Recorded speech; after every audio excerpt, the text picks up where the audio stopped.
Shalom, selamat malam Bapak Ibu yang terkasih di dalam Tuhan Yesus. Tidak terasa setelah seminggu kita kembali lagi berkumpul untuk meneruskan pelajaran dari buku Sejarah Penebusan dari buku seri yang ke-7. Bapak Ibu, bagaimana setelah mempelajarinya? Bapak Ibu sangat diberkati, bukan? Kenapa Bapak Ibu? Karena ini adalah penjabaran pertama sekali di dunia ya. Waktu buku ini ditulis banyak sekali para profesor, ahli-ahli teologi yang sangat kagum karena secara spesifik, secara sistematis ya dari buku seri 1 sampai buku selanjutnya ya. Itu sampai saat ini kita benar-benar telah melihat bagaimana kita belajar firman Tuhan secara detail. Bapak Ibu, jangan kemana-mana, ayo fokus belajar firman, karena di mana waktu kita fokus belajar firman, pasti ada berkat tertentu. Mari Bapak Ibu, mari kita satukan hati di dalam doa. Bapak Surgawi, terima kasih ya Bapak untuk saat ini, di momen spesial ini, kami berkumpul bersama-sama di Jum Sema Adonai. Kami mau belajar mengenai pelajaran dari buku Sejarah Penebusan. Kami bersyukur kami diberikan kesempatan untuk dapat belajar Tuhan. Bapa, biarlah pelajaran malam hari ini sungguh memberkati banyak umat-Mu di seluruh dunia, supaya mereka bisa mengenal apa itu perintah Tuhan. Hari ini Tuhan kami akan belajar mengenai analis pelajaran jangan membuat patung. Ini adalah perintah Tuhan yang benar-benar yang harus kami pahami agar kami tidak salah melanjutkan kehidupan kami tanpa arahan yang benar.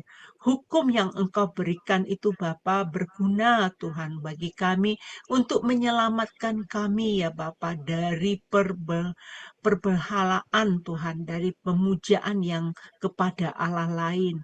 Tetapi kami bersyukur oleh firman Tuhan yang Engkau berikan kepada kami, sehingga kami bisa datang kepadamu melalui anak-Mu yang tunggal, yaitu Yesus Kristus. Bapa, berkati dosen kami, Bapak Pendeta Yudi Lengkong yang akan menyampaikan pengajaran ini. Mampukan dia ya Bapak untuk mengajarkan kepada kami dengan urapan Roh Kudus Tuhan, sehingga Bapak kami setiap murid diberikan kecerdasan supaya bisa menangkap pelajaran ini dan mengerti Bapak. Terima kasih untuk setiap kru yang bekerja di belakang layar, dan terima kasih juga Bapak praktek-Mu Tuhan untuk seluruh perlengkapan yang kami pakai.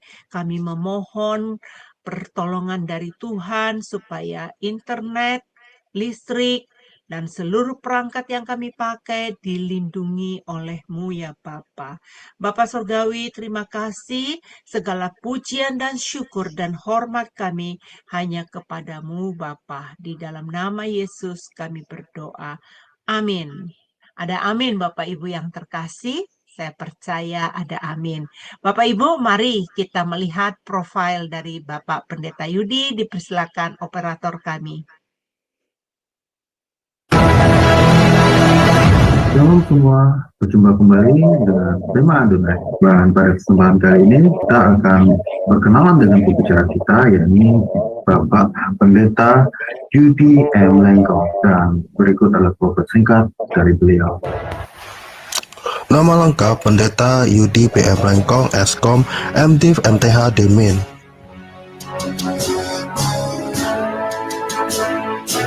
Tanggal lahir Manado, 21 Oktober tahun 1979. Alma Mater, Sarjana Komputer Eskom di Universitas Bina Nusantara Jakarta pada tahun 2003. Master of Divinity MDiv di The Presbyterian General Assembly Theological Seminary, Florida, US pada tahun 2010.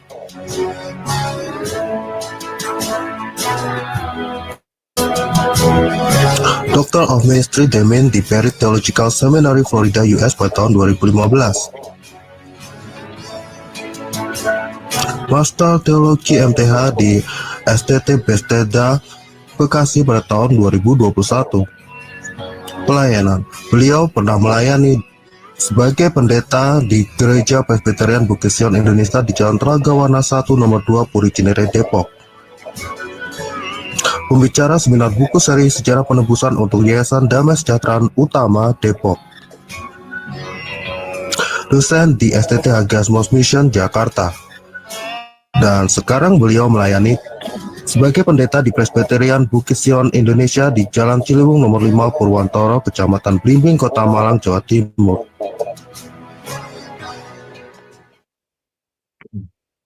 Baik, terima kasih untuk operator kami yang telah menayangkan profil dari beliau. Mari kita menyapa dosen kita. Salam, Pak Pendeta Yudi, apa kabar? Shalom, kabar baik, Ibu Eni. Shalom, Bapak Ibu semua. Sudah sehat ya Pak ya? Minggu kemarin Bapak keadaannya kurang sehat, puji Tuhan sekarang udah sehat. Wah, luar biasa. Puji Tuhan. Ya. Baik Pak, kami udah sangat menunggu dan ini waktunya kepada Bapak untuk mengajar kepada kami. Dipersilakan. Baik, terima kasih Ibu. Shalom Bapak Ibu sekalian. Saya bersyukur di hadapan Tuhan karena kita bisa bertemu kembali dan lewat pertemuan malam hari ini kita sedang melanjutkan pelajaran kita dan kita masih mempelajari Alkitab dengan alat bantu buku seri Sejarah Penebusan yang ditulis oleh Pendeta Abraham Park. Secara khususnya kita mempelajari 10 perintah yang seringkali dikatakan oleh banyak orang sebagai suatu hal yang sudah kuno, tetapi sebenarnya ini merupakan pusat perhatian, harus menjadi pusat perhatian dari orang yang percaya Yesus. Jadi hari ini kita akan melihat bersama-sama mengenai perintah yang kedua. Jadi setelah kita melihat perintah yang pertama, kita akan melihat perintah yang kedua, dan mengenai perintah yang kedua sama, kita akan bagi menjadi dua. Yang pertama ini kita akan lihat tentang analisis perintah, kemudian yang kedua kita akan lihat mengenai pelajarannya. Baik, temanya mengenai jangan membuat patung. Jangan membuat patung. Kita lihat terlebih dahulu Keluaran 20 ayat 46 sampai Keluaran 20 ayat 4 sampai 6. Keluaran 20 ayat 4 sampai 6. Saya baca. Jangan membuat bagimu patung yang menyerupai apapun yang ada di langit di atas, atau yang ada di bumi di bawah, atau yang ada di dalam air di bawah bumi. Jangan sujud menyembah kepadanya atau beribadah kepadanya, sebab aku Tuhan Allahmu adalah Allah yang cemburu, yang membalaskan kesalahan bapa kepada anak-anaknya, kepada keturunan yang ketiga dan keempat dari orang-orang yang membenci aku. Tetapi aku menunjukkan kasih setia kepada beribu-ribu orang, yaitu mereka yang mengasihi aku dan yang berpegang pada perintah-perintahku. Amin. Ini adalah firman Tuhan. Bapak Ibu sekalian, kalau kita lihat dan memperhatikan 10 perintah, bagi Bapak Ibu yang memiliki buku seri Sejarah Penebusan, kita bisa melihat bersama-sama bahwa semua 10 perintah ini terhubung semuanya, gitu ya, terikat satu sama yang lainnya, seperti apa ya? Jadi terhubung semuanya, tidak terpisahkan. Orang tidak bisa katakan, oh perintah pertama, kemudian perintah kedua, ya beda cerita lagi. Tidak seperti itu. Semua terkait. Jika kita melihat perintah yang pertama itu, jangan ada padamu Allah lain di hadapanku. Ini mengajarkan kepada kita bahwa perintah Allah bagi kita, kita harus hanya menyembah kepada Allah yang Esa saja. Jadi perintah pertama berbicara tentang penyembahan, itu tentang target. Kita mau menyembah siapa? Ini. Jadi perintah pertama menekankan kita mau menyembah siapa? Target penyembahan itu siapa? Itu adalah Allah saja. Hanya Allah. Nah, bagaimana dengan perintah kedua? Perintah kedua berbicara mengenai cara menyembah yang benar. Nanti kita akan lihat tentang perintah yang ketiga itu apa. Dalam sisi penyembahan itu apa. Jadi dari sisi penyembahan, perintah pertama mengajarkan kita harus menyembah hanya kepada Allah saja. Perintah yang kedua mengajarkan kita bahwa dalam menyembah kita perlu memiliki cara penyembahan yang benar. Cara penyembahan yang benar. Mari kita masuk ke dalam perintah yang kedua ini, kita lihat mengenai penafsirannya. Keluaran 20 ayat 4 di situ dikatakan jangan membuat bagimu patung yang menyerupai apapun. Di sini dikatakan jangan buat patung menyerupai apapun. Ini perintahnya. Kita lihat bagian yang pertamanya. Ya, jangan membuat patung dan jangan membuat patung yang menyerupai apapun. Kalau kita lihat patung atau hal-hal yang menyerupai sesuatu yang berbentuk, ini dilarang oleh Allah.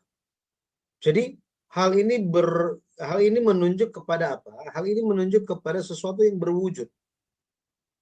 Maka menyembah atau membuat sesuatu benda, suatu wujud itu menampakkan bahwa itulah yang palsu. Itulah yang palsu. Menyembah hal-hal yang berwujud itu adalah hal yang palsu. Itu adalah Allah yang palsu.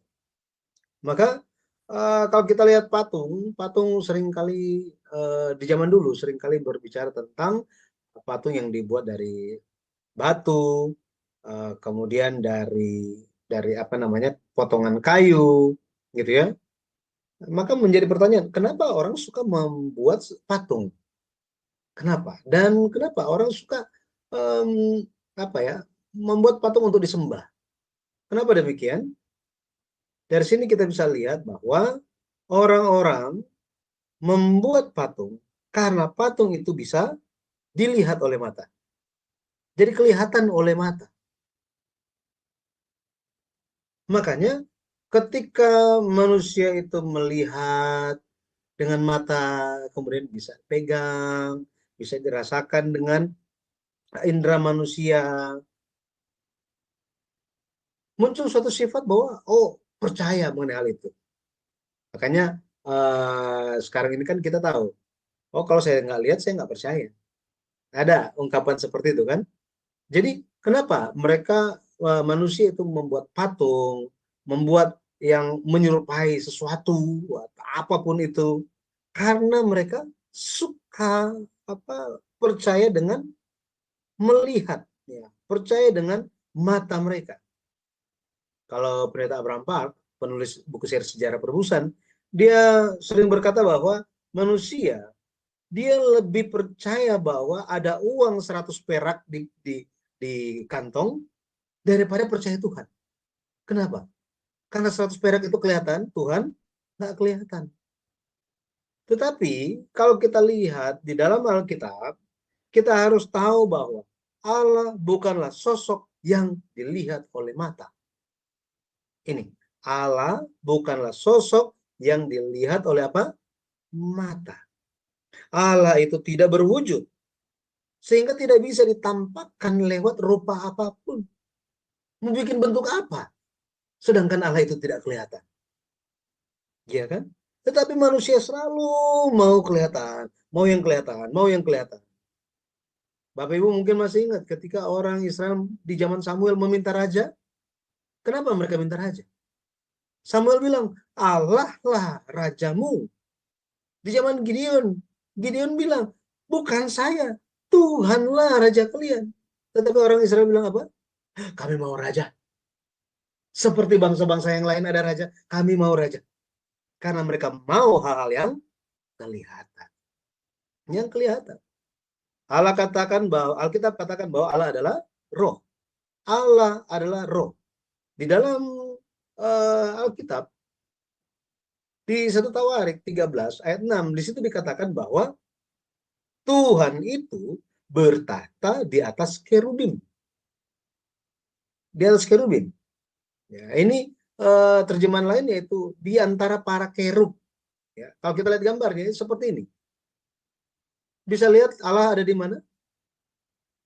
Allah ada di antara kerub katanya. Nggak kelihatan kan? Tidak kelihatan. Karena Allah bersuara. Allah itu berfirman. Allah berfirman.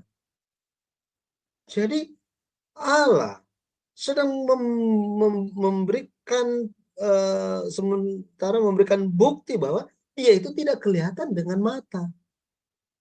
Tidak berwujud, tidak memiliki wujud apapun. Maka bagaimana kita bisa melihat Allah? Bagaimana kita semua yang hidup hari ini bisa melihat Allah? Dari zaman dulu sampai hari ini kita bisa melihat Allah lewat firman. Lewat firman saja. Nggak ada. Nggak akan bisa. Hanya lewat firman. Hanya dengan iman kita bisa melihat Allah. Ya karena kita percaya firman Tuhan kan.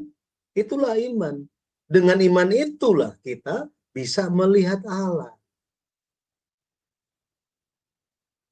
Jadi Yesus, kalau kita lihat satu ironi di zaman sekarang, Yesus telah datang dalam bentuk manusia kan? Ya, sudah ya. Kemudian orang-orang juga, ada orang-orang telah melihat Yesus, dan banyak juga yang muncul ilham, mereka lukis ya, gambar tentang Yesus, telah lihat Yesus, banyak orang telah lihat gambar Yesus. Ironinya banyak orang sudah nggak penasaran wajah Allah itu seperti apa. Iya kan? Udah nggak perlu, nggak penting. Sudah tergambar di sini. Lihat apa? Ya lihat semua lukisan-lukisan itu.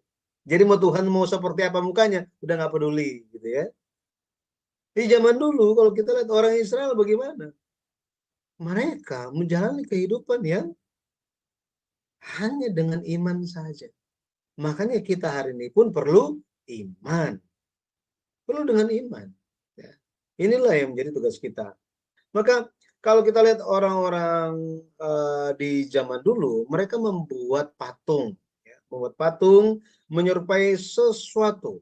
Mereka menyentuhnya, mereka sujud menyembahnya. Tetapi Allah itu tidak berwujud.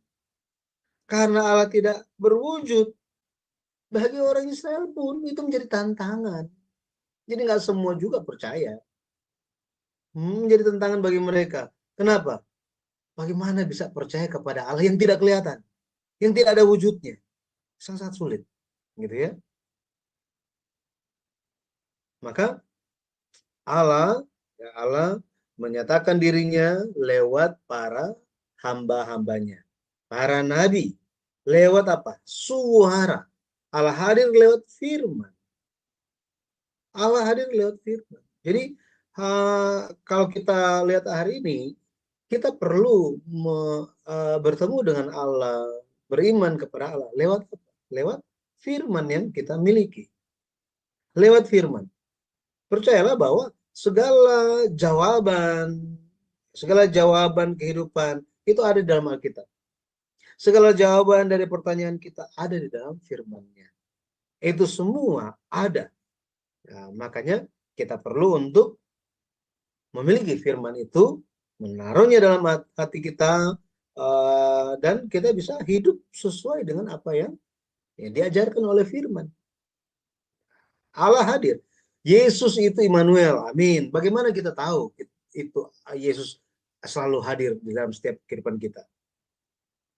Apakah hanya dengan kita menghayal? Enggak kan? Harus ada firman di dalam kita, barulah dikatakan Immanuel itu ada dalam kita. Ya, jadi ketika kita menaruh firman dalam hati kita, percayalah kita akan bertemu dengan Allah setiap hari, menjalani setiap hari bersama-sama dengan Allah kita. Ya, di dalam perintah yang kedua ini Allah perintahkan jangan membuat patung yang menyerupai Tuhan yang tidak kelihatan. Allah perintahkan jangan membuat patung menyerupai apapun menjadi sasaran penyembahan. Nggak boleh, gitu ya, nggak boleh. Allah itu tidak kelihatan. Jadi jangan bikin apapun itu dan jadikan sebagai sasaran penyembahan. Penyembahan kita hanya Tuhan saja. Amin ya. Nah, jadi itu yang pertama mengenai jangan membuat patung. Jangan membuat patung, jangan membuat sesuatu apapun yang menyerupai apapun. Gitu ya. Yang kedua, kita akan lihat tentang perintah. Di perintah kedua itu ada kata jangan membuat, kemudian jangan sujud menyembah. Lalu ada perintah juga jangan beribadah kepadanya. Jadi ada 3 hal ini yang disampaikan. Apa maksudnya? Jadi ketika membuat patung itu, biasanya kan ada usaha, ada kekuatan, perlu materi, gitu ya, perlu uang, perlu itulah banyak barang gitu ya. Perlu keterampilan, waktu, usaha. Inilah yang dibuat oleh orang untuk membuat patung, untuk disembah. Makanya Tuhan bilang apa? Jangan buat patung.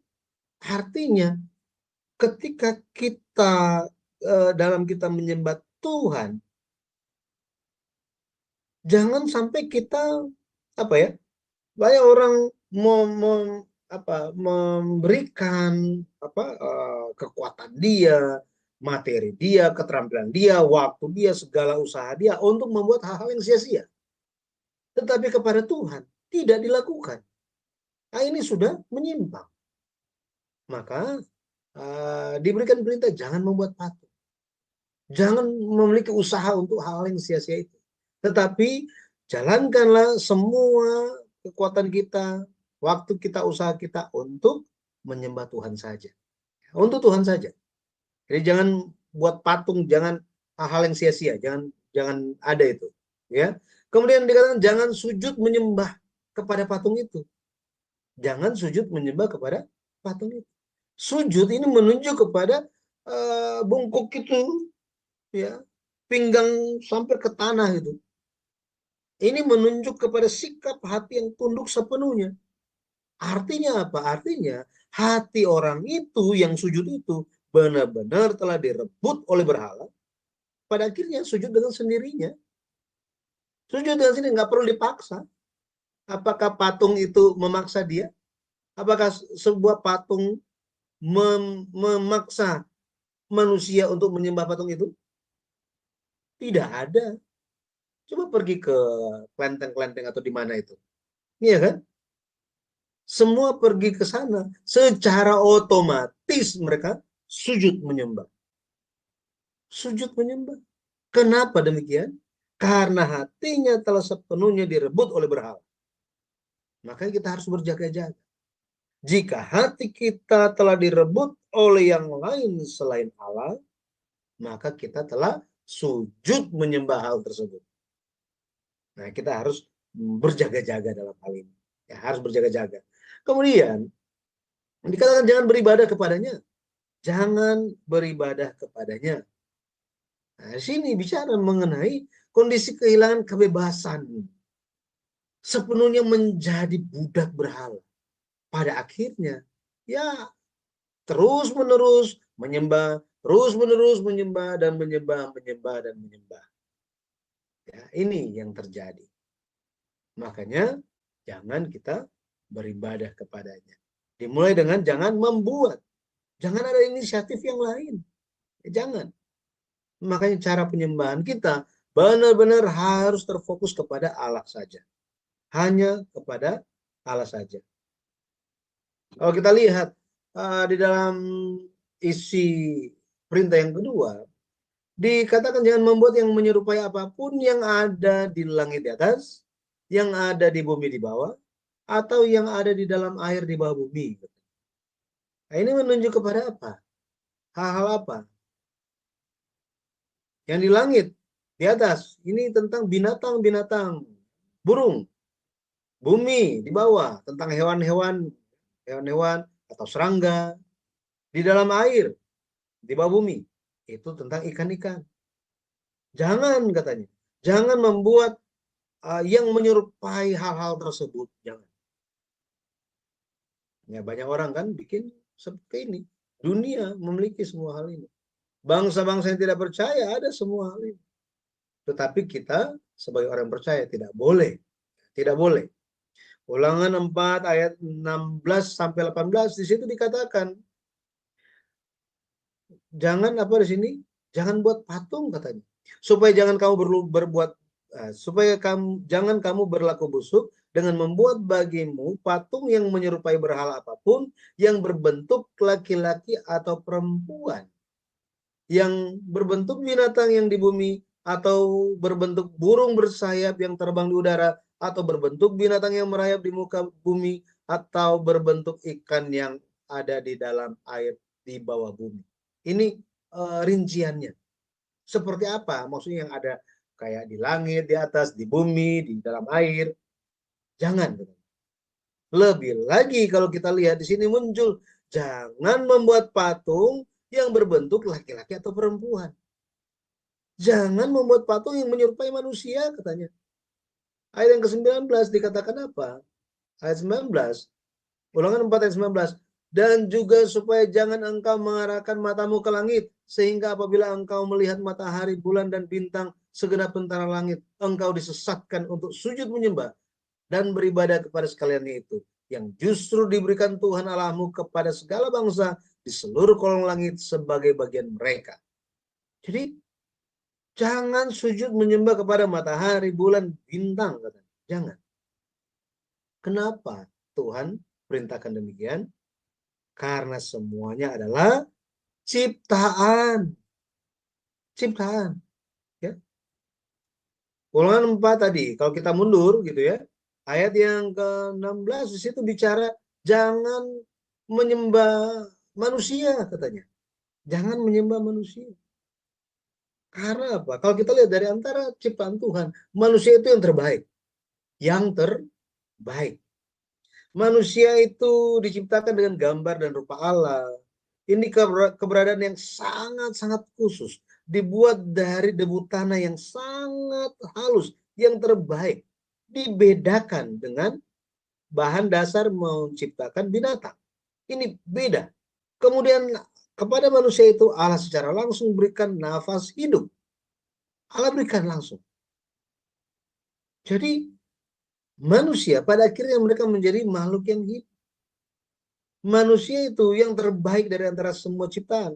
Tetapi manusia yang merupakan ciptaan terbaik, janganlah menyembah ciptaan. Ini, jangan menyembah ciptaan. Hanya menyembah siapa? Pencipta saja.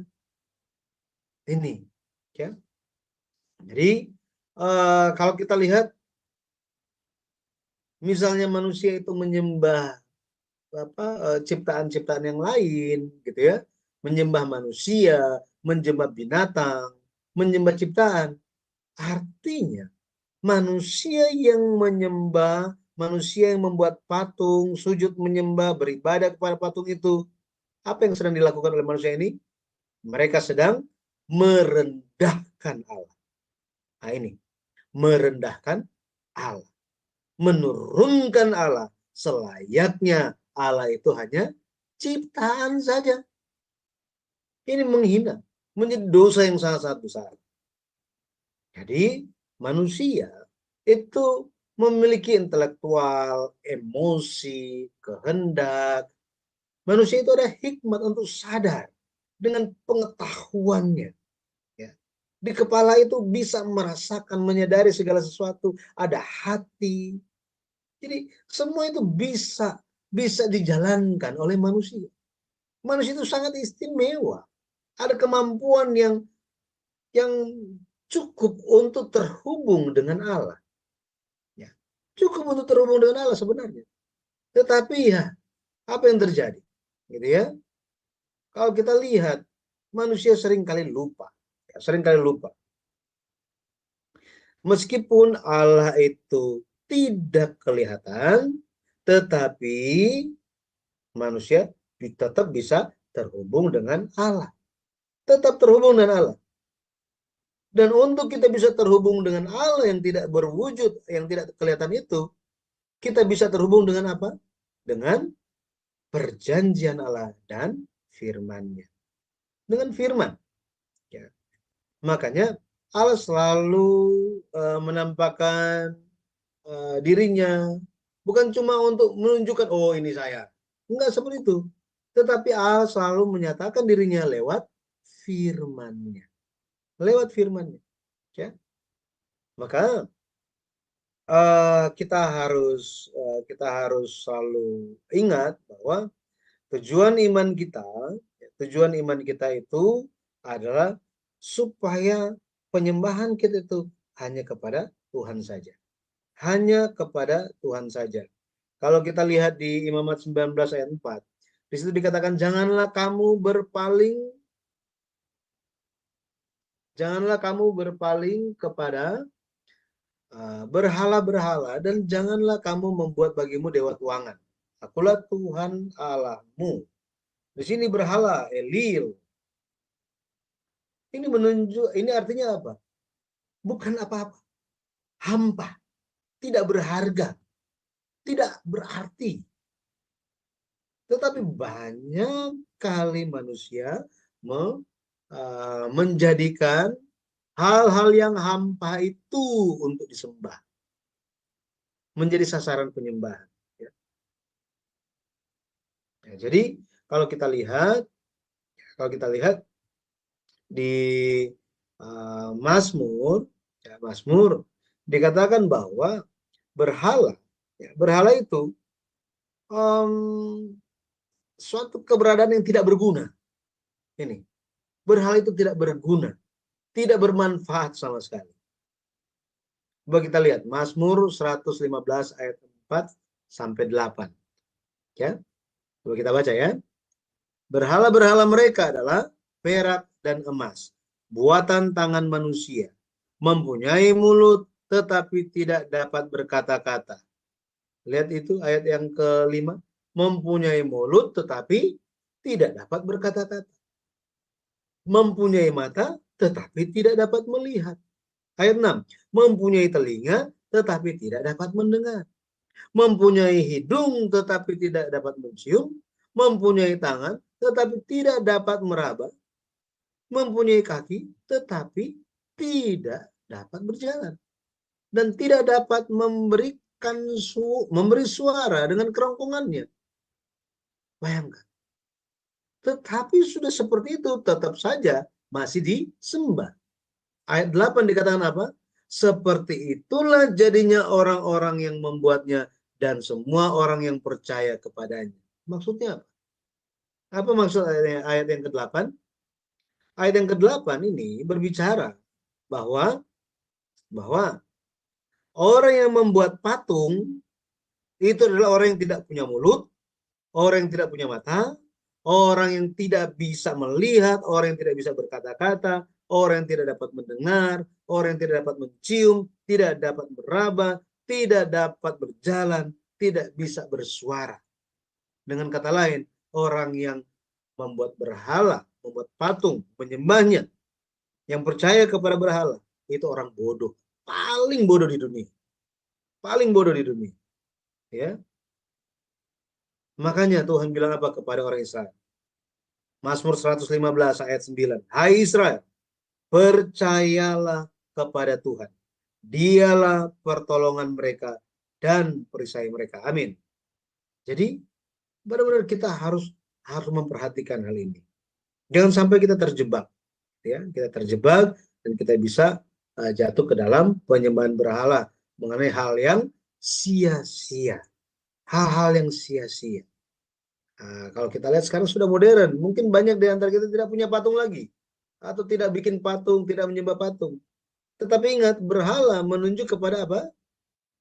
Menunjuk kepada hal yang tidak berguna, tidak bermanfaat, tidak berharga, tidak ada nilainya. Tetapi konsentrasi diri tertuju kepada hal tersebut. Bukan Tuhan, tetapi kepada hal tersebut. Ya, makanya kita harus berjaga-jaga.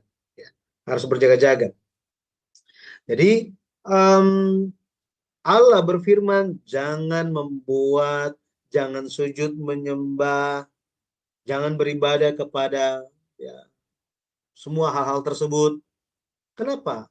Kenapa Tuhan melarang hal ini? Apa alasannya? Alasannya adalah karena Tuhan Allah adalah Allah yang cemburu. Keluaran 20 ayat 5. Dikatakan Allah adalah Allah yang cemburu. Allah yang cemburu katanya. Di situ dikatakan,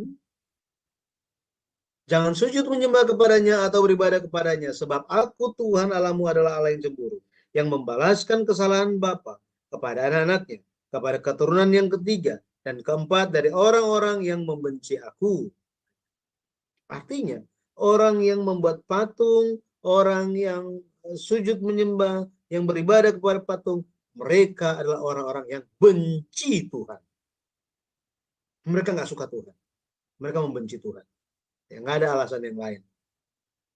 Allah adalah Allah yang cemburu katanya. Ya, Allah adalah Allah yang cemburu. Kalau kita lihat apa yang difirmankan Allah kepada Nabi Hosea, dibilang apa? Berfirmanlah. Hosea 3 ayat 1-3. Berfirmanlah Tuhan kepadaku, pergilah lagi, cintailah perempuan yang suka bersundal dan berzina, seperti Tuhan juga mencintai orang Israel, sekalipun mereka berpaling kepada Allah lain. Nah, di sini dikatakan bahwa apa? Tuhan itu mencintai orang Israel, sekalipun mereka berpaling kepada Allah lain.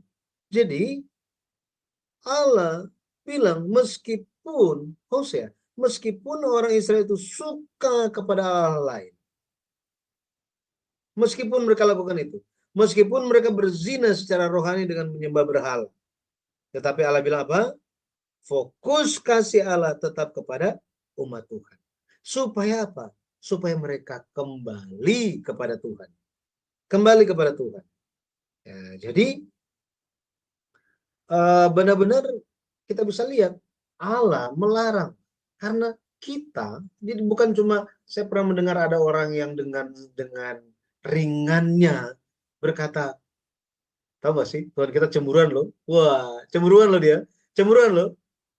Saya dengar itu, gak ada hormat sama firman itu. Tidak paham sama sekali. Cemburu manusia dan cemburu Allah itu beda. Sangat berbeda. Cemburu Allah gara-gara apa? Gara-gara fokus kasih Allah ada pada umatnya. Cemburu manusia yang penting untuk saya. Yang penting kepuasan saya. Itu cemburu manusia. Cemburu Allah tidak seperti itu. Bagaimana Allah itu sangat-sangat mengasihi dan luar biasa. Jadi kalau kita perhatikan bagaimana sampai-sampai Allah itu melarang hal ini, Allah katakan bahwa dia akan membalaskan kesalahan bapa kepada anak-anaknya, kepada keturunan yang ketiga dan yang keempat. Ini dibalaskan katanya. Di Ulangan 5, di Ulangan 5 ayat 9 ini bicara hal yang sama. Ya, bicara hal yang sama.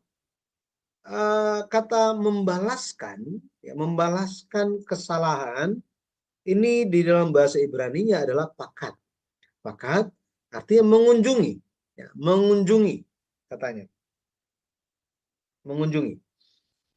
Jadi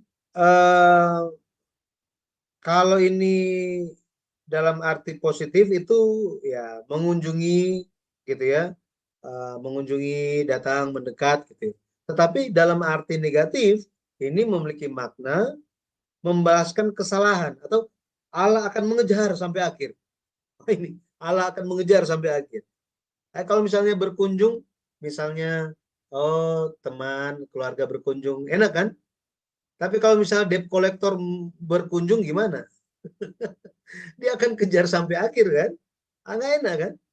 Kata berkunjung sama digunakan, tetapi ya motivasinya berbeda kan? Tetapi di sini dikatakan secara negatif. Artinya apa? Allah akan mengejar, Allah akan menuntut. Ini, Allah akan menuntut. Di sini bukan artinya mungkin ada yang teringat, loh, bukannya kesalahan setiap orang itu tanggung masing-masing? Kok ini dibalaskan sampai ke anak-anak, keturunan ketiga, keempat? Kok begitu sih? kenapa kok firman Tuhan itu nggak konsisten? Bukan nggak konsisten. Ya, kita harus lihat konteksnya ini seperti apa firman ini disampaikan. Di zaman dulu, ya, zaman Israel zaman dulu itu, satu rumah itu bisa tinggal 4 generasi. Ini bisa tinggal 4 generasi. Ya, zaman sekarang masih ada tapi sudah sangat jarang. Ya. 4 generasi. Jadi papa, kakek, anak, kemudian cucunya, kemudian cicitnya. Jadi 4 generasi masih hidup bersama-sama. Artinya apa? Jika seorang ada satu orang tua, kepala keluarga, dia membuat patung, dia sujud menyembah, dia beribadah kepada patung itu, maka anak-anak, cucu, cicit menyaksikannya. Sehingga mereka bisa mengikutinya. Ya, papa begitu, ya saya ikut. Oh, kakek begitu, ya saya ikut. Jadi itu bisa terjadi. Makanya ditekankan supaya mereka takut akan Tuhan. Supaya mereka takut akan Tuhan. Maka peringatan ini sangat-sangat keras. Sangat-sangat keras. Makanya ketika firman ini disampaikan, orang Israel langsung terpikir, jangan. Kita harus taat kepada perintah Allah. Seperti ini. Jangan membuat patung, jangan menyembah, sujud menyembah, jangan beribadah kepadanya. Ya. Nah, maka kesimpulannya, jadi kita tiba kepada kesimpulannya. Keluaran 20 ayat 6 di situ dikatakan, tetapi aku menunjukkan kasih setia kepada beribu-ribu orang, yaitu mereka yang mengasihi aku dan yang berpegang pada perintah-perintahku. Jadi kita bisa bayangkan, kasih setia Allah adalah bagi mereka yang memegang perintah Allah. Dan kasih setia Allah itu sampai kepada banyak sekali keturunan. Ini beribu-ribu keturunan, ini ungkapan dulu itu menunjuk kepada sangat banyak. Sangat banyak. Jadi bagi mereka yang mengasihi Tuhan, mereka lah yang taat. Siapakah yang mengasihi Yesus? Siapakah sahabat Yesus? Mereka yang taat kepada perintah Yesus. Maka hari ini pun kita perlu menjadi orang yang taat, mengasihi Allah dengan mentaati firman-Nya. Ya, menaati firman-Nya. Dikatakan orang yang mengasihi Allah, orang yang berpegang kepada perintah-Nya, ada hubungan yang mendalam dengan Tuhan sehingga tidak bisa dipisahkan. Nah, ini suatu hal yang luar biasa. Makanya kita perlu melihat Tuhan memberikan firman itu karena kasih-Nya kepada kita. Kasih-Nya kepada kita. 1 Yohanes 5 ayat 3 dikatakan, sebab inilah kasih kepada Allah, yaitu bahwa kita menuruti perintah-perintah-Nya. Perintah-perintah-Nya itu tidak berat. Ini firman Tuhan. Jelas dikatakan, mengasihi Allah adalah menaati perintah-perintah-Nya. Menaati perintah-perintah-Nya. Yohanes 14 ayat 21 dikatakan apa? Barang siapa memegang perintahku dan melakukannya, dialah yang mengasihi aku. Dan barang siapa mengasihi aku, ia akan dikasihi oleh Bapakku. Dan aku pun akan mengasihi dia dan akan menyatakan diriku kepadanya. Amin. Jadi, bayangkan, Allah itu tidak berwujud. Benar kan? Tidak berwujud Allah itu. Tetapi di sini dikatakan apa? Jika kita mengasihi Allah dengan melakukan perintah Allah, terus menjaga firman Allah, Tuhan akan apa? Menyatakan dirinya kepada kita. Wah, ini luar biasa. Menyatakan dirinya kepada kita. Nah, ini merupakan suatu hal yang sangat-sangat mulia.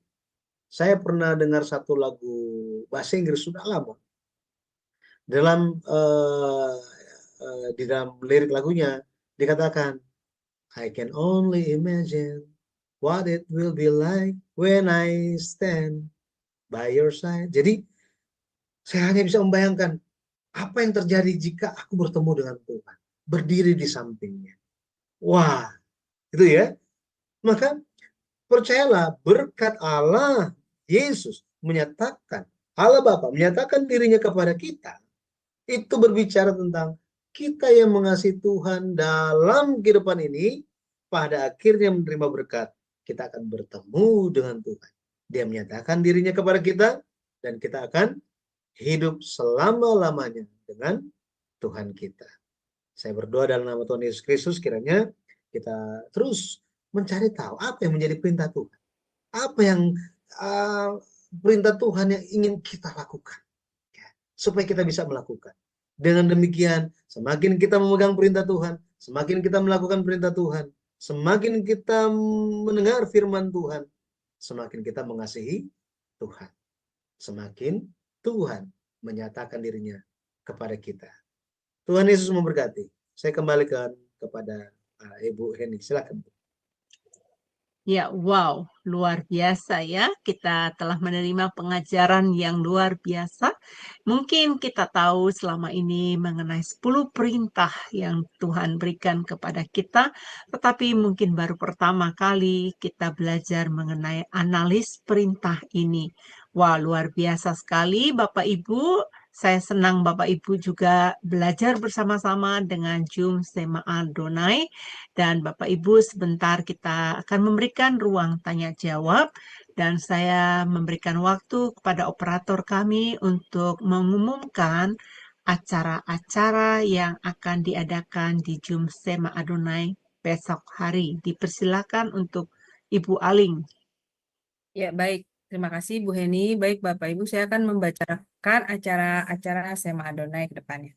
Baik, dimulai dengan besok ya Bapak Ibu, hari Sabtu 19 Oktober 2024 di jam 19.00 waktu Indonesia Barat. Di Sema Adonai sudah ada kembali kelas pembelajaran firman ya Bapak Ibu, dan kita akan belajar tentang materi kesehatan dengan tema karbo si manis yang bisa memahitkan hidup. Dan yang akan dibawakan oleh narasumber kami yaitu Ibu Dr. Angela Wina dan moderatornya adalah Ibu Aling, saya sendiri. Kemudian di hari Sabtu 19 Oktober masih di hari yang sama di jam 21.00 waktu Indonesia Barat masih ada kelas pembelajaran firman yang terakhir di Sema Adonai. Dan seperti biasa ya Bapak Ibu, kita belajar untuk kelas hari Sabtu jam 21 ini tentang materi bahasa Ibrani. Dan ini sudah masuk sesi yang ke-19 ya, dengan tema pronominal suffixes and akad iodea, yang akan dibawakan oleh narasumber kami, yaitu seperti biasa Pak Evangelis Erikson Ritonga BTH dan moderatornya adalah Bro Agus. Selanjutnya, ini adalah renungan pagi Sema Adonai yang diadakan setiap hari mulai dari hari Senin sampai dengan Sabtu, dimulai dari jam 5.30 pagi waktu Indonesia Barat dan dilayani oleh hamba-hamba Tuhan yang sangat memberkati. Jadi Bapak Ibu sekalian, untuk mengikuti renungan pagi Sema Adonai ini dapat Bapak Ibu ikuti lewat Zoom Sema Adonai atau lewat channel YouTube kami yaitu channel Cek Firman. Dan bagi Bapak Ibu yang belum mensubscribe channel kami, channel Cek Firman, tolong subscribe channel YouTube kami Cek Firman, sehingga Bapak Ibu bisa mengikuti keseluruhan acara-acara Sema Adonai yang terutama tidak di-live-kan di channel-channel lain ya Bapak Ibu, seperti program renungan pagi Sema Adonai, kemudian renungan pagi dari Bapak Gembala kami sendiri, yaitu Pak Pendeta Daniel Palungan, yang diadakan setiap hari Jumat 1 kali dalam seminggu, dan juga ibadah online Sema Adonai. Dan juga tolong bantu share ya Bapak Ibu channel Cek Firman ini kepada yang lain, sehingga semakin banyak juga orang-orang yang bisa mengikuti keseluruhan acara Sema Adonai lewat channel Cek Firman. Dan begitu Bapak Ibu telah membantu channel kami, channel Cek Firman, untuk menjadi lebih berkembang dan menjadi berkat lagi bagi banyak orang. Terima kasih Bapak Ibu atas perhatiannya. Saya kembalikan kepada Ibu Heni sebagai moderator. Silakan. Ya, terima kasih untuk Ibu Aling. Ya, puji nama Tuhan, hari ini kita sudah belajar mengenai pelajaran ini. Bapak Ibu, bagaimana? Ayo kita diskusi. Pasti di antara Bapak Ibu ada yang punya pengalaman ya, bagaimana menyembah, perintah ini jangan membuat patung ya. Dan membuat patung itu menurut saya memang ya Tuhan tidak berkenan ya Bapak Ibu ya, karena itu satu pemberhalaan. Tetapi yang saya mau inikan Bapak Ibu, saya dulu adalah orang yang bodoh, orang yang tidak memahami, yang tidak mengerti. Karena asal dari mulanya saya adalah penyembah patung ya.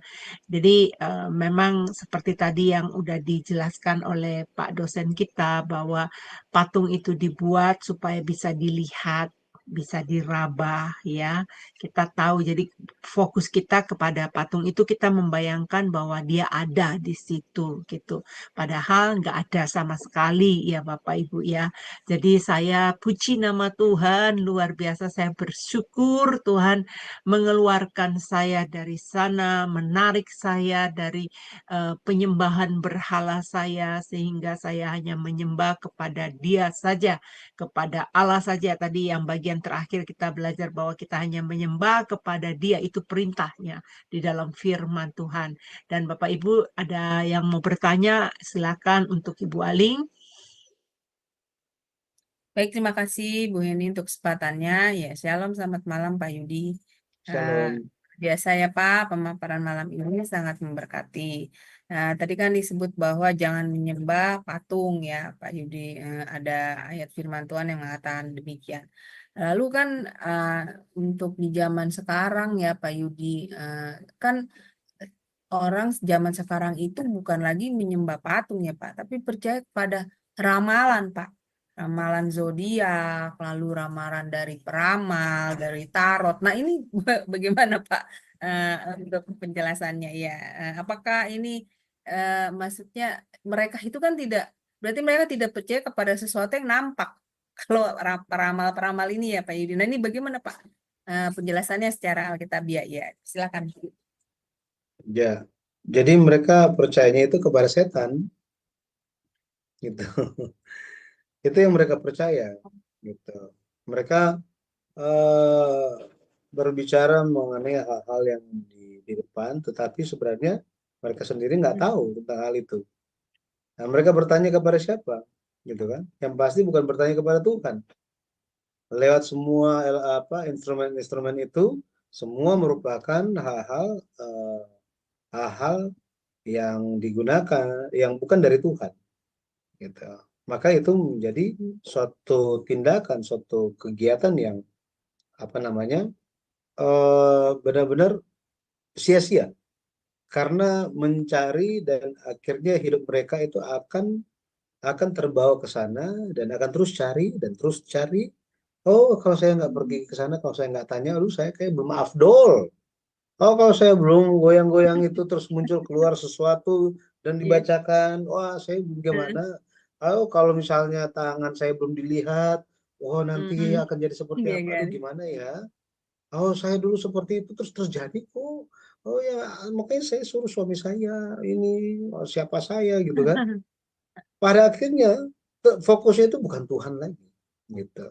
Tetapi fokusnya hanya kepada manusia itu sendiri. Dialah yang menjadi berhala itu. Nggak kelihatan. Kenapa?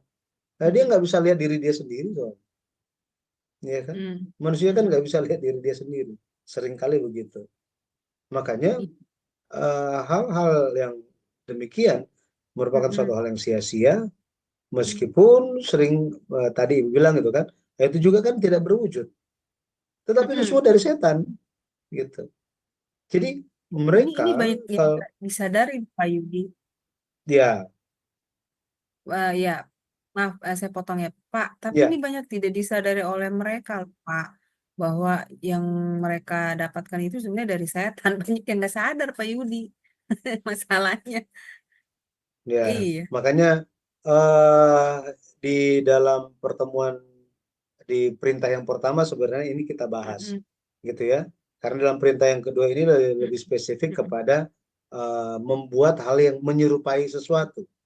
Gitu. Jadi pertanyaan apa yang kita bicarakan saat ini sebenarnya lebih kepada hubungannya dengan perintah yang pertama, gitu ya. Perintah yang pertama bahwa mereka menginginkan ada Allah yang lain. Itu tidak disadari, tetapi mereka menjalankan hal tersebut. Gitu. Jadi em, kalau di dalam apa namanya ketika mereka melakukan hal-hal tersebut, memang seolah tidak terlihat gitu ya, tidak terlihat.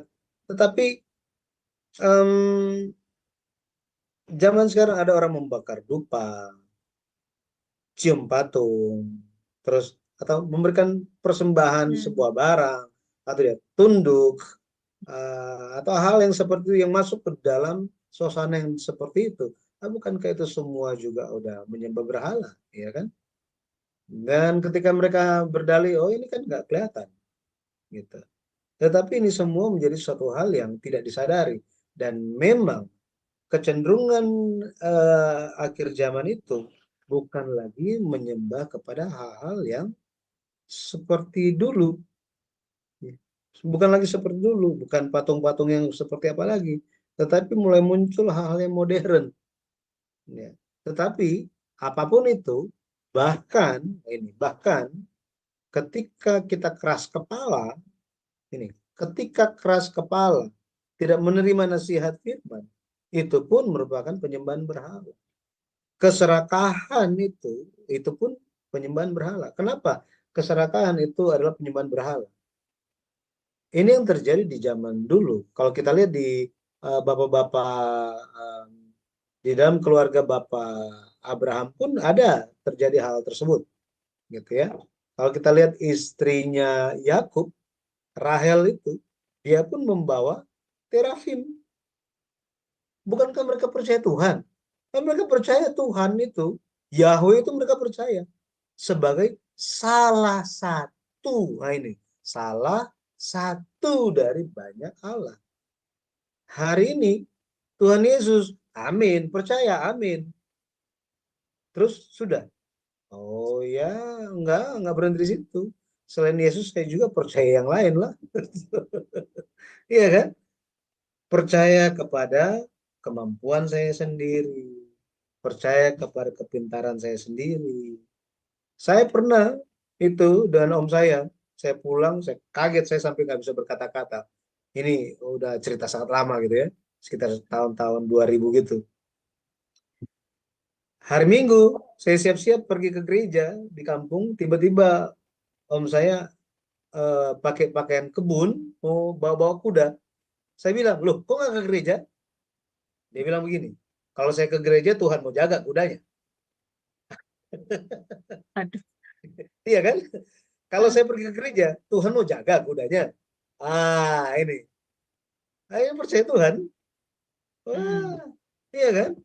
Nah, kalau saya pergi ke gereja terus gimana? Nah, terus ini gimana? Terus ini gimana? Ini gimana? Percaya Tuhan kan? Tetapi sebagai salah satu. Nah, itu tidak boleh. Ya, makanya dalam perintah yang pertama itu suatu keharusan. Sasaran penyembahan kita itu siapa? Itu ditentukan. Gitu. Tuhan ya sudah Tuhan saja. Mau yang lain ya sudah berarti kena hukuman. Itu. Ya, kesadaran orang zaman sekarang memang dibangun lewat firman. Tanpa firman tidak bisa. Bagaimana orang-orang bisa tahu bahwa suatu garis itu lurus tanpa memegang suatu penggaris? Tidak akan bisa. Bagaimana orang mau membangun rumah tanpa ada benang yang dijatuhkan supaya tahu lurusnya? Bagaimana hari ini orang bisa berkata bahwa saya itu orang yang beriman tanpa firman sebagai pengukur? Makanya seperti yang bilang tadi, mereka semua nggak sadar. Emang nggak sadar-sadar. Karena tidak mau memiliki penggaris itu. Kitab Wahyu, nanti kalau baca Wahyu pasal 11, kepada dua saksi itu diberikan tongkat pengukur. Dan disuruh ukur sampai pelataran bagian dalam. Sampai kepada pelataran bagian dalam. Artinya apa? Hanya kepada mereka yang percaya saja yang diukur. Yang nggak percaya udah biarin aja mereka semua. Itu udah nggak ada harapan sama sekali. Tetapi semua yang ada di dalam pelataran, semuanya akan diukur.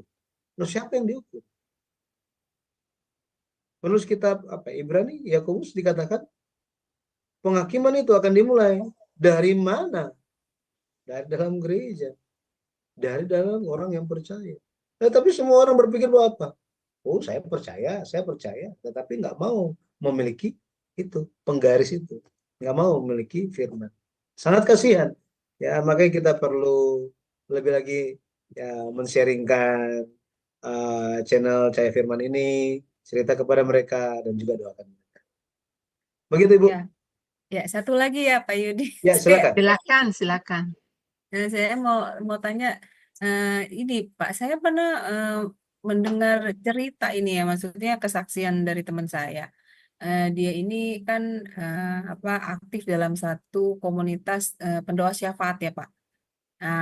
Nah di dalam lingkungan, maksudnya di dalam kelompok komunitas pendoa syafaat dia ada satu orang yang katanya memiliki karunia, dia bisa menyampaikan apa yang Tuhan hendak sampaikan kepada orang lain gitu.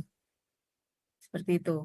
Nah, terus jadi akhirnya orang-orang dalam situ jadi sering bertanya pada dia begini, karena dia sering mengatakan begini, Tuhan berkata begini loh, kamu tuh harus begini gitu. Lalu jadi orang-orang di dalam situ jadi mengandalkan dia untuk bertanya kepada Tuhan gitu. Tuhan mengatakan apa untuk saya, misalnya besok apa gitu ya Pak Yudi. Nah, begitu orang ini juga mempunyai satu dia bilang dia diberikan oleh Tuhan satu buah cincin katanya Bu Heni gitu. Dari Tuhan katanya cincin itu pemberian. Nah ini bagaimana Pak? Saya tidak bisa memahami ini paham apa gitu Pak? Apakah ini benar gitu sikap dari orang tersebut gitu? Ya silakan Pak Yudi. Apakah di dalam Alkitab Tuhan bekerja seperti itu? Ya iya itu Nah, justru ini itu kan yang harus Pak. kita. Saya bilang kayak peramal sih, saya bilang gitu. Jadi ya. apakah Tuhan itu cara bekerja seperti itu? Jika Tuhan bekerja seperti itu, ikutilah orang itu dan jadikanlah dia Tuhan. Jika Alkitab berkata bahwa Tuhan tidak bekerja seperti itu, ngapain kita pergi ke dia? Ya, Iya kan? bertanya kok Buat sama apa? dia. Iya. Itu nggak sesuai Alkitab itu, nggak sesuai. Gitu. Alkitab tidak mengajarkan kita untuk tanya Tuhan lewat seseorang. Jika seseorang itu sangat down, kekurangan hikmat, dia ingin sekali minta nasihat, datanglah kepada orang Tuhan. Tetapi bukan untuk tanya, oh nanti besok gimana. Nah, ini pernah terjadi waktu saya kuliah dulu di Jakarta. Akhirnya saya keluar dari STT itu. Tiba-tiba ada sedikit-sedikit, maksudnya begini, karunia Tuhan itu ada, amin. Gitu ya. Karunia Tuhan itu ada, amin. Tuhan bisa bekerja dengan maha kuasanya, amin, bisa. Dia bisa berbicara dengan siapapun, amin, bisa. Sangat mungkin, yes, benar sekali. Bisa sekali. Tapi itu bukan komersil. Bukan komersil, bukan pasaran, bukan murahan. Contoh, tiba-tiba ada seorang teman mahasiswa, kita lagi ambil MA waktu itu, Master of Art zaman itu. Yang Master of Art masih ada. Sedikit-sedikit dia bilang, Tuhan berbicara kepada saya. Oh, Tuhan berbicara kepada saya. Tuhan berbicara kepada saya. Ini bukan anak muda, bukan. Ini orang dewasa, udah umur 50 tahun. Dan dia memiliki usaha yang maju. Dia seorang profesional, tapi sedikit-sedikit Tuhan berbicara kepada saya. Kemudian seorang pendeta GBI senior di belakang saya yang memiliki jemaat lebih dari 500 orang tiba-tiba bersuara kepada dia, Pak, Tuhan juga berbicara kepada saya bahwa Bapak harus kasih kepada saya itu 100.000, Pak. Hah? Gimana, Pak? Tujuan pendeta ini untuk bercanda loh. Ini pendeta GBI, bayangkan, pendeta GBI. Tiba-tiba Bapak itu bilang, sebentar saya tanya Tuhan dulu. Tuhan bilang enggak. Akhirnya Waduh, jadi lelucon kan? Ya. Di sebelah mana Tuhan dimuliakan, sebelah sini di hal yang seperti ini. Justru hal yang seperti ini bisa menyesatkan iya, dan akhirnya orang iya. jatuh dalam pencobaan. Mau Mm-mm. tanya apa, mau tanya apa, mau tanya apa. Akhirnya sudah nggak usah berdoa, tanya orang itu Iya, aja. iya betul Pak. Pada nanya sama dia, bener Pak. Apa, Itu jadi salah. nanya begini, kalau Itu ketemu tidak orang tepat. itu, iya nanya, Orang itu harus bertobat. bicarakan lagi tentang saya gitu Pak. Aduh, saya bilang. Nggak bisa seperti itu. Ya, apa bedanya? Itu sudah jadi apa? Eh, peramal legal Iya, kan? Berarti kan? iya, iya. Saya juga Ya. berpikirnya seperti itu. Ya, Jadi Tuhan itu, bisa berbicara kepada siapapun, amin. mm-mm. Tetapi Tuhan tidak menggunakan cara itu. Jika Tuhan gunakan cara itu secara komersil, Hmm, buat apa Alkitab? iya Kita Pak. cari aja orang itu. Siapa? Minta share aja kepada kita nomor teleponnya. Iya, Selesai masalah kita. Iya kan? iya, Ya, itu makanya tidak tepat yang seperti itu. iya. Gitu, Ibu. Ya, terima kasih Pak Yudi. Berarti memang kita, Sama-sama. iya, sebagai anak Tuhan memang harus peka ya Pak. Harus bisa melihat ini sesat atau tidak ya. Walaupun sekalipun orang itu adalah pendoa syafaat ya Pak. Betul ya Pak. Wah, ini benar-benar Bu Heni. Iya. Oke, terima kasih Pak untuk Ya, pencerahannya. terima kasih untuk Terima Alingnya. kasih. Ya, Iya. kita Jangankan mau, itu, pendeta sekalipun jangan. oh iya, pendeta sekalipun Ya jangan, benar Ling. Pak. Iya. Sehebat apapun pendeta itu, jangan. Iya Pak. Terima kasih. Ya, nah, eh, pada umumnya patung itu apa eh, yang dibuat itu kan kalau orangnya sudah mati ya Pak ya. Kayak waktu kepercayaan saya yang lama itu kan setelah mati jadi kita ada dewa ini disembah karena dia bisa menolong gitu kan. Nah, saya kok dulu itu bisa, ya maksud saya orang-orang penyembahan berhala ini benar yang Firman katakan orang bodoh. Ya, orang bodoh. Karena kenapa tidak menyembah kepada Allah yang tidak pernah mati gitu kan? Allah kita kan nggak pernah mati. Ada Allah kita kan Allah yang kekal ya, Allah yang hidup selama-lamanya. Nah kalau setahu saya di negara-negara di bermacam negara ya, di berbagai negara ada satu itu namanya Madame Tussauds. Pak Pendeta Yudo tahu Madame Tussauds itu tempat rumah patung lilin dibuat yang Oh menyerupai ya. orang, tokoh-tokoh yang terkenal gitu kan. Kayak Presiden Jokowi juga di Amerika ini ada itu Presiden Jokowi, ada itunya gitu. Nah, nah sekarang saya melihat ini ya kejadian-kejadian yang banyak terjadi di anak-anak Tuhan itu Pak Yudi, mereka membuat patung diri mereka. Jadi ibaratnya bukan patung beneran ya, istilahnya dibuat yang berbentuk fisik yang bisa kelihatan. Tetapi saya melihat dalam spiritual itu dalam ininya saya melihat apa membuat patung dirinya itu yang mengidolkan dirinya sendiri. Jadi kekerasan hatinya ya menganggap dirinya paling benar ya gitu ya nggak tunduk pada pemerintahan, tidak tunduk pada pimpinan, tidak tunduk pada suami ya, tidak tunduk pada guru gitu, banyak hal yang saya lihat. Nah itu bagaimana tuh Pak dengan tipe-tipe orang yang seperti demikian? Kalau kita lihat itu mengarah kepada mengidolakan diri sendiri, Mhm. gitu ya, mengidolakan diri sendiri. Narsistik itu suatu hal yang tidak tidak itu suatu hal yang bertentangan dengan Alkitab dan tidak apa ya, tidak bisa diterima, gitu. Tidak bisa diterima. Firman Tuhan selalu bilang bahwa jangan mementingkan diri sendiri. Nah, ini kan sangat terbalik. Karena hanya berfokus kepada diri sendiri. Jadi ego center gitu. Jadi terpusat kepada diri sendiri. Uh, Mungkin waktu itu kita belum sempat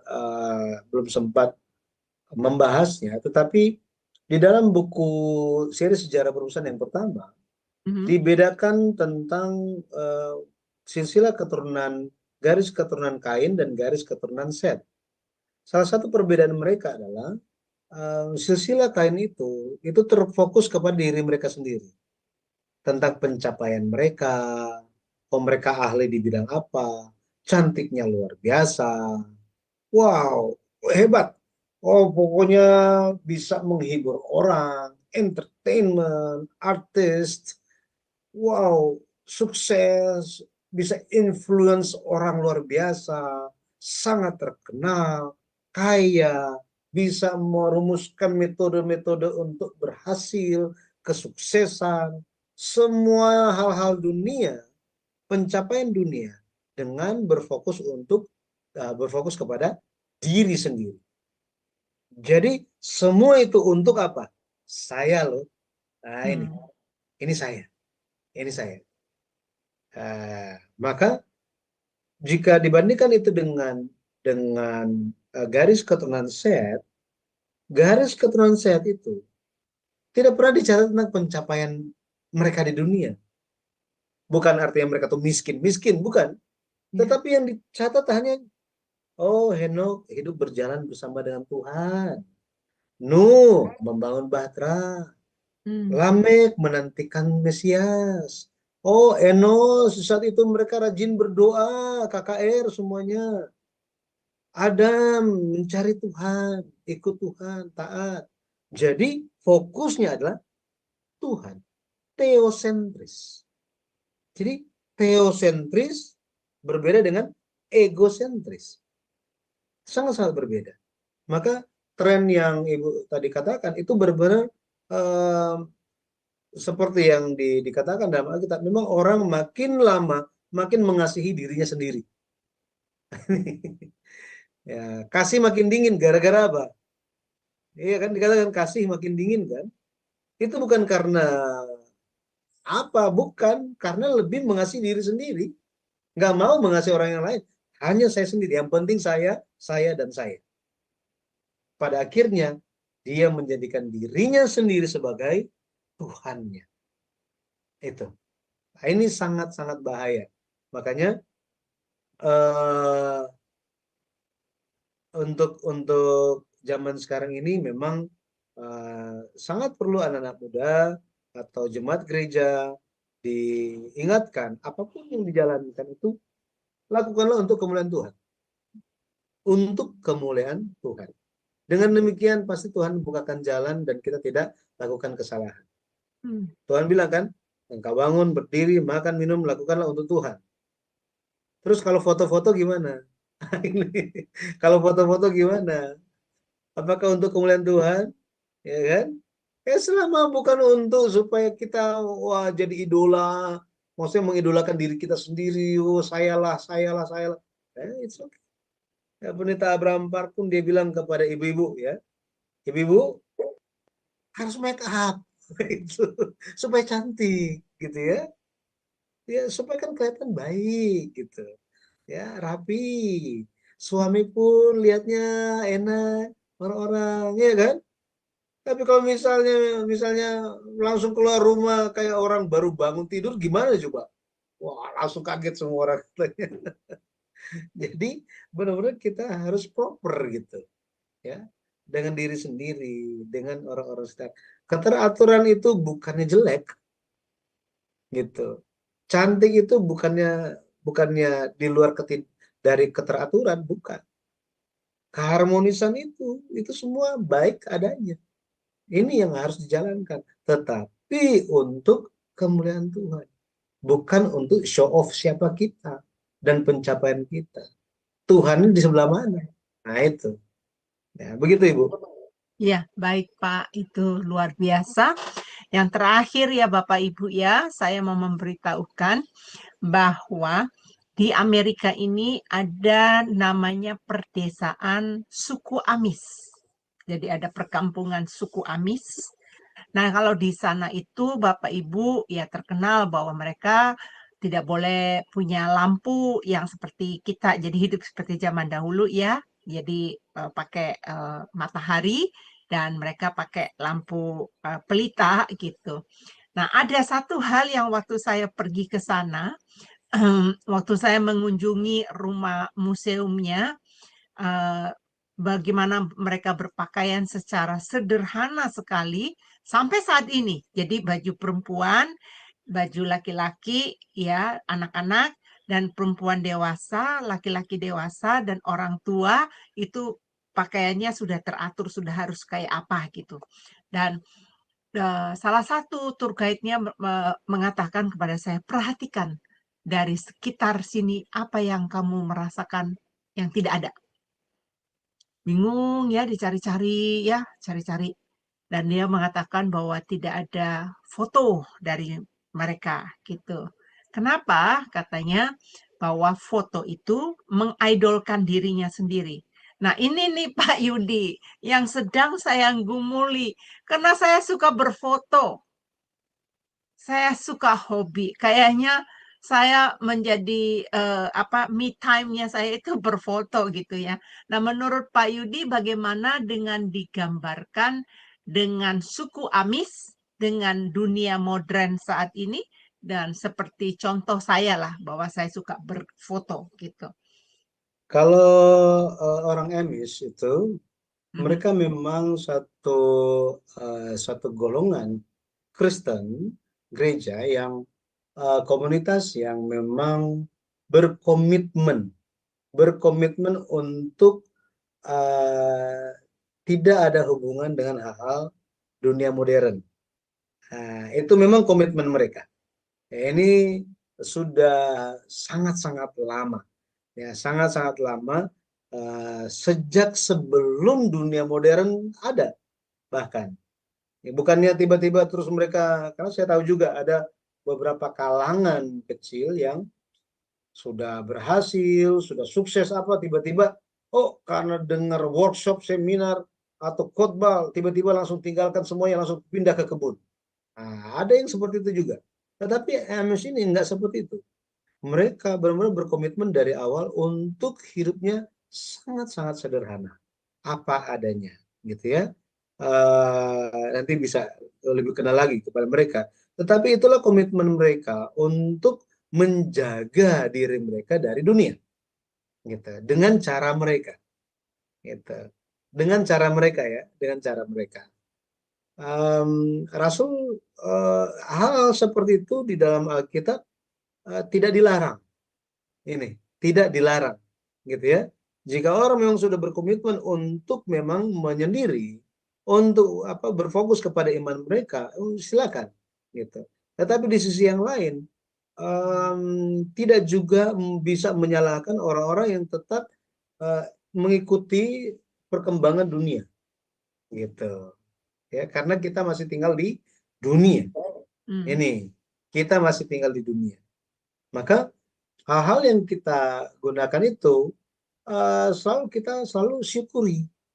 Intinya di sini syukuri bahwa apa? Oh iya, kita menikmati. Tadi saya baca gitu kan, Ibu Erni kalau nggak salah bilang bahwa ya kita memang mengagumi ciptaan Tuhan atas diri kita. Nah, itu sangat benar, gitu ya.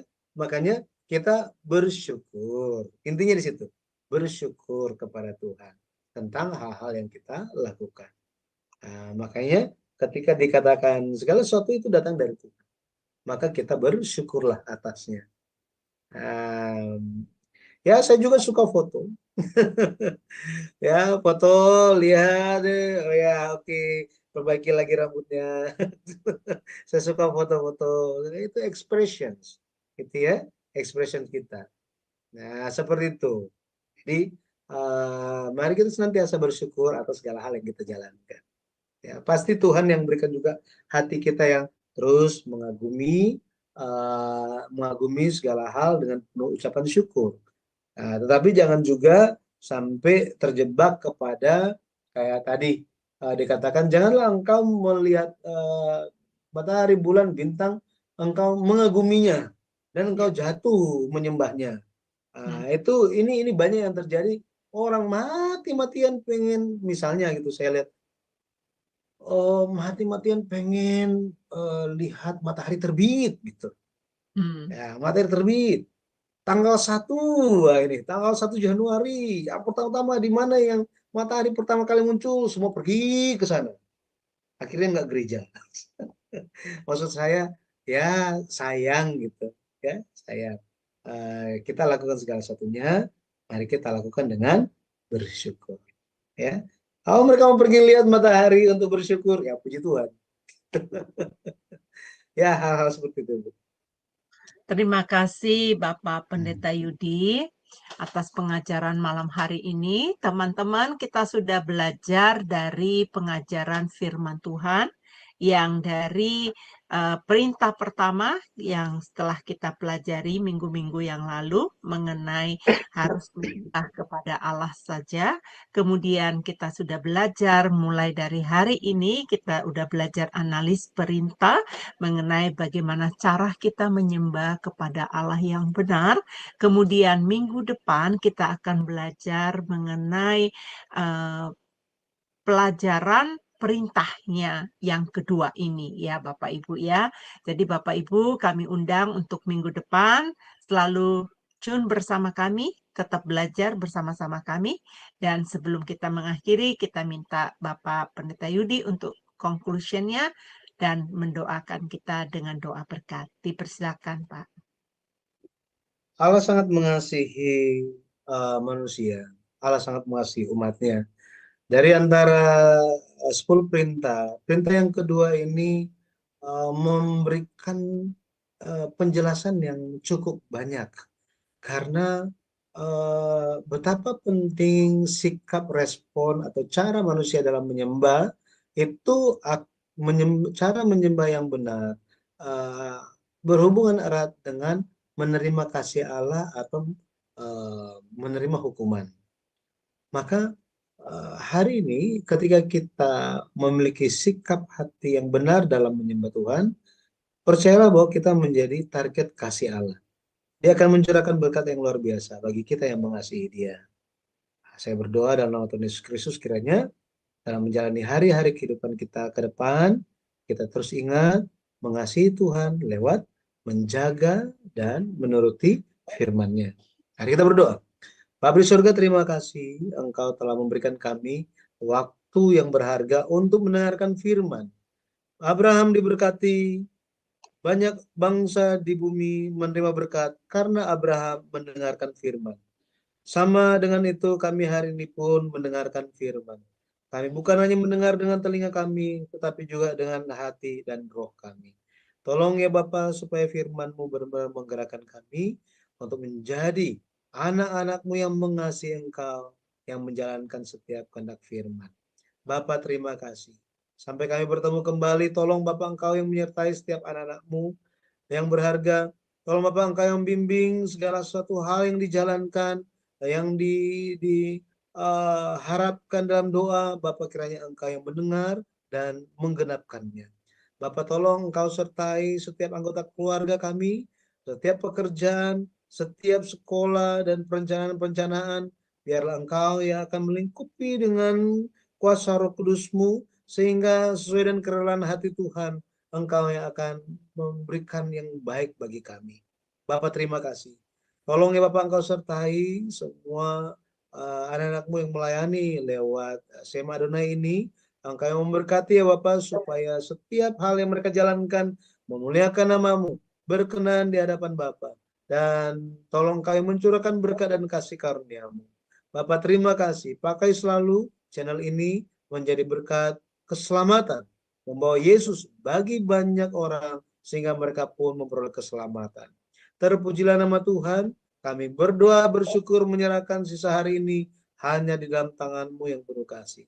Dengan meninggikan nama Yesus Kristus yang hidup, kami berdoa dan bersyukur. Amin. Amin. Terima kasih Bapak Pendeta Yudi. Dan teman-teman yang baru pertama kali mendengarkan pengajaran ini, Bapak Ibu yang mau mempelajari buku sejarah dari buku pertama, kedua, ketiga, keempat, kelima, enam, dan bahkan yang ketujuh ini, ada playlistnya di channel Cahaya Firman. Bapak Ibu bisa belajar, dan ada salah satu teman yang mengatakan Semenjak saya belajar buku sejarah penebusan, saya bisa membagikan ini kepada keluarga kami waktu saat doa malam. Jadi saya bisa mengajarkan walaupun saya tidak sepintar seperti Bapak Pendeta Yudi, tetapi saya bisa menjelaskan kepada keluarga saya mengenai intinya. Apalagi mengenai bagaimana Musa naik gunung 8 kali. Nah, Bapak itu sangat bersyukur dan oleh sebab itu teman-teman yang baru pertama kali mendengarkan, ayo belajar. Ikuti pengajaran ini, ikuti di playlistnya di Cahaya Firman. Sampai ketemu minggu depan. Tuhan Yesus memberkati. Shalom, shalom, shalom.